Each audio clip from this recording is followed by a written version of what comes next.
Good morning, Sisi! For today's video tayo ay magluluto-lutuan muna. Okay, magluluto para sa aming pananghalian. Ito ay ginisang corned beef. So, ayun muna. So, bago tayo magluto, syempre, initin muna natin ang ating kawali. Then, pag mainit na, lagay natin ang mantika.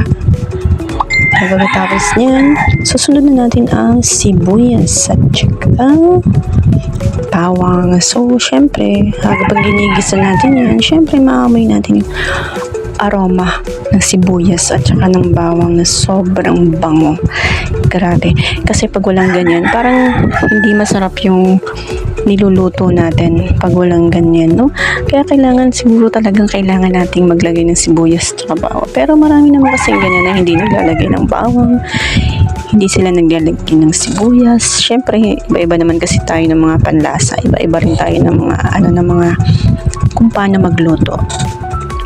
So, dahil dyan, ginisagis lang natin yan. Pagkatapos yan, pag okay na, so susunod naman natin ang ating corned beef.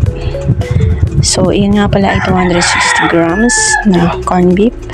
So, yung brand din na natin nilalagay, syempre. So, ako kasi pag nagluluto kasi ako na ito, gusto ko kasi yung tuyo. Kasi masarap kasi yun eh. Pero, kasi gusto ko kasi ng mga bata yung may mga masabaw. Sa inyo naman, kung gugustuhin nyo, lagyan nyo pa ng mga gulay or patatas. So, tayo kasi ay pang budget meal lang muna tayo. So, hanggang gisa lang muna tayo. So, ang gagawin ko nga dyan ay papatuyuin ko lang. Kasi, pag tuyo kasi, ewan ko lang kasi ako kasi pag tuyo kasi parang ang dami kong nakakain, parang napakaganda ng masarap lang siya para sa akin. Ang sarap niyang lutuin, sarap niyang kainin pag tuyo kasi parang nandun yung lasa niya, diba? Yung iba naman gusto nila ng may sabaw para syempre ayaw nila ng tuyo, lalo na pag tuyong-tuyo yung kanin, syempre kailangan nila ng sabaw. So, ayun. Sa atin, sa inyo naman yung kung anong gusto niyo.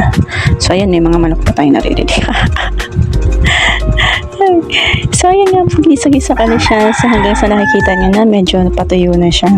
So, ayan. So, mga ilang minutes lang din naman yan. Ayan, kita niyo. Tuyo na. And then, tapos na.